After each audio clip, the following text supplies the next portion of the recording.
same thing. We're here on day 2 of the RAMAPOUGH powwow, and we're sitting here with Shelly Moore of the Shinnecock Nation. Let the people know a little bit about yourself, your nation. Okay. I've lived on the Shinnecock Reservation for most of my life. I got married and moved to Jersey for a while, but now I'm back on the reservation. I've been doing Many Sisters native food booth for a few years now. Now we're branching off into Many Sisters crafts and food with my mom, who sews. And I sew, do beadwork, leather work, make regalia, keep myself busy. I'm also the office manager at the Shinnecock Indian Education Program on the reservation. I help out with the Shinnecock Cultural Program and do different community things on the reservation. Also help out with the powwow when we have our Labor Day powwow. I'm on committee there. Hard work, but we do. So this is a kind of a 2-part question. Historically, what was the role of women amongst the tribe? How important were they historically and now? Historically, most of the time, the women's role was gathering food, teaching the children the ways, cooking, sort of doing sewing, which today is still very relevant.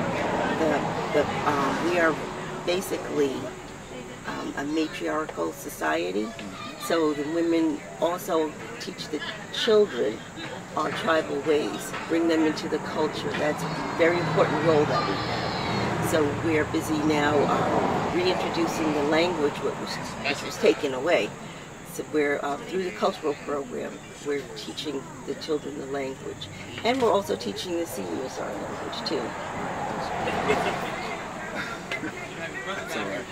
So, in terms of, so obviously you've known your Shinnecock all your life. Yeah.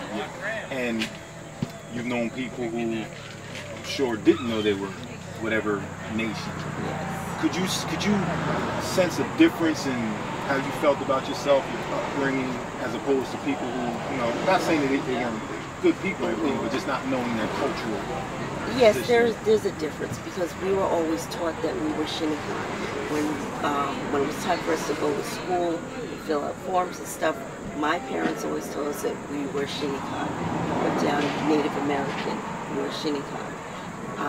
We were brought up in traditional ways and taught things from our grandparents and our parents. So it was a family, involvement. I see now a lot of people that don't have that connection and they're searching for it. And sometimes they don't have a grandparent or a mother or father that's, living or on the reservation. So they don't get that inside information. They don't recognize different herbs. They don't recognize different ways that we cook food and the traditional foods that we have. Different things that in the woods, how to recognize different plants, how to get different things out of the bay, the food from the bay, like the clams and the oysters and the mussels and things like that. And that would be the food that your ancestors believed For thousands of years. years and years, yes. I often tell people, just knowing that we grew up in the territory, in the same areas, playing in the same fields, swimming in the same rivers, it just gives us a sense of pride. Knowing like distant ancestors ran around these same paths. Yes. So, and I encourage people who aren't so much in tune with their indigenous ancestry that should be a focus at this point in our evolution as a people. Right. And try to instill it in the children so it can continue on through the generations. That's very important. Absolutely. So, have you noticed over the past 10, 15 years an increase of awareness by people outside of the reservation?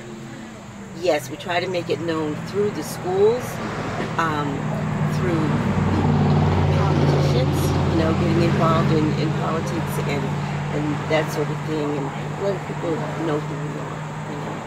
And how important do you think it is for I mean, we all know what our tribes have been through. You know what I mean? Probably the majority of our tribes aren't even with us now, right?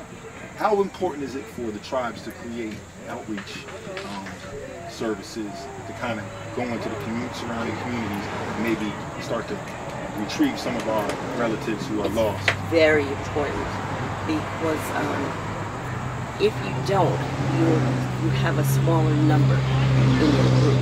So it is important to reach out to others who have that connection but really don't know more about it. So to teach them and inform them of what we have. And on the outside of it, how important is it for the people who want to know and are coming into the culture to be humble, you know, ask questions, and not be ashamed that you don't have your culture? It's very important, because that's the way you learn, by asking questions, gathering this information. It's really important. So, you know, just to wrap it up, we don't want to keep it too long. I know you got a long day ahead of you. So, you know, thank you very much for sitting down with us. Thank you for sharing some of the SHINNECOCK, you know, your history with us and everything, and get to speak to you more. And in the future, maybe sit down again, you can share a little more with us. Okay, that would be great. Thank you very much. You're welcome.